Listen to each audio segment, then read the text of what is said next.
या ठिकाणी आपल्याला 1 ते 100 पर्यंत टेबल दिसत आहे ना, आणि याच्यामध्ये असे काही मोजक्या संख्यांना सर्कल केलेला आहे, ते वेगळ्या रंगाने. एका संख्येला स्क्वेअर केलेला आहे ना.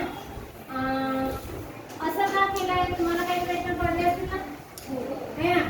तर बघा ह्याच्यामध्ये काय आहे की 1 ते 100 पर्यंत एक ही संख्या अशी आहे की ती आपण जो टॉपिक बघत आहे मूळ संख्या आहे ना, मूळ संख्या, संयुक्त संख्या, समसंख्या आणि विषम संख्या.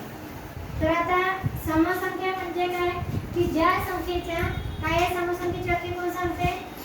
सांग आनंदराज, समसंख्येची व्याख्या सांग पटकन.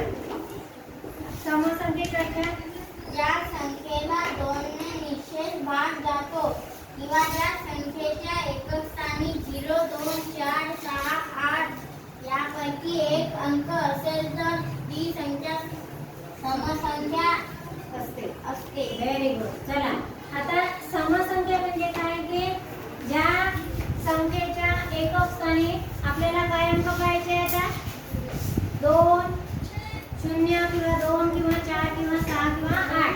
बघा आता या ठिकाणी आपण समसंख्येला एक रंग घेऊया आपण. ठीक आहे.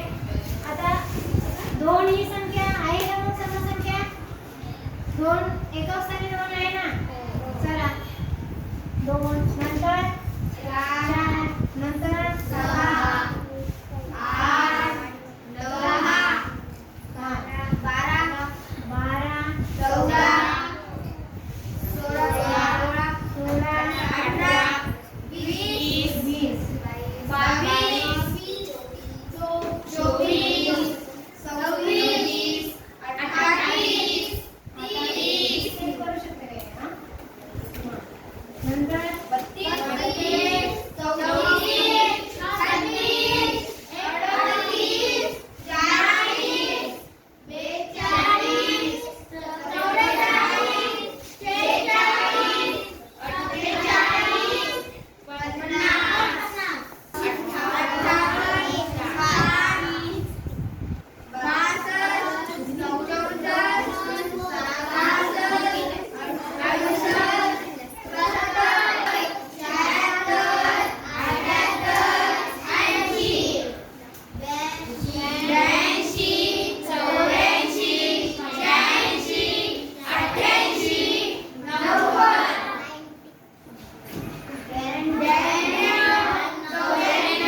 47 निळ्या रंगाचा जो त्रिकोण दिसतोय त्या कोणत्या आहे? समसंख्या. मग 1 ते 100 पर्यंत एकूण किती समसंख्या आहेत ना? समसंख्या किती येतात ना? 50. मग किती? 1 ते 100 पर्यंत. आता जर 1 ते 100 पर्यंत समसंख्या 50 आल्या, मग आता या निळ्या हे जे टेबल आले, निळ्या रंगाच्या ज्या रांगा आल्या, उभ्या रांगा आहे की नाही, त्याच्या व्यतिरिक्त जे त्याच्या बाजूला एक एक सुटलेला आहे, जसं 1 11 21 आहे की नाही, मग हे सगळे काय आहे? विषम संख्या. या सगळ्या कोणत्या आहेत ना? विषम. पिवळ्या रंगाने करू. तर हा काय आहे? विषम संख्या. आणि या संख्या सुद्धा किती येणार? 50. किती येणार? 50. पण कितीपर्यंत?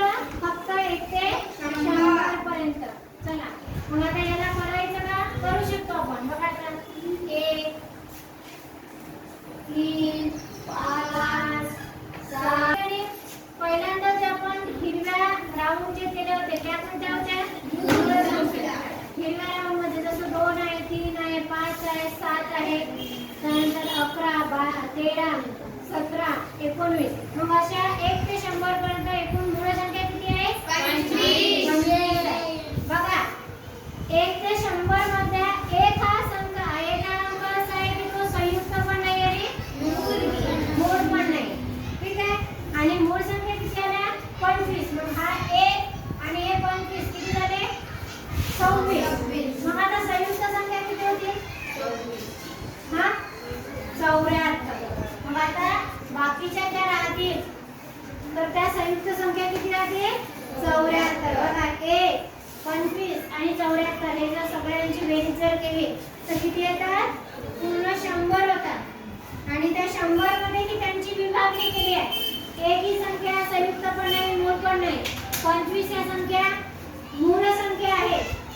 74 या संख्या काय आहे? संयुक्त संख्या आहे. तर अशा पद्धतीने आपण याची वेगवेगळी मांडणी करू शकतो. तुम्ही एक छान सेंचुरी पेपरवर मोठा चार्ट टाकायचा आहे, मोठ्या नंबरमध्ये, मोठ्या अक्षरामध्ये 1 ते 100 पर्यंत अंक काढायचे आणि त्याच्यामध्ये अशा पद्धतीने आपली त्याची वेगवेगळ्या रंगाच्या स्केचपेनने आखणी करायची. म्हणजे तुम्हाला मूळ संख्या काय आहे, संयुक्त संख्या काय आहे, विषम संख्या काय आहे, समसंख्या काय आहे, ह्या सगळ्या संख्यांची ओळख होऊन जाणार आणि तुम्ही स्वतः ते नेहमीसाठी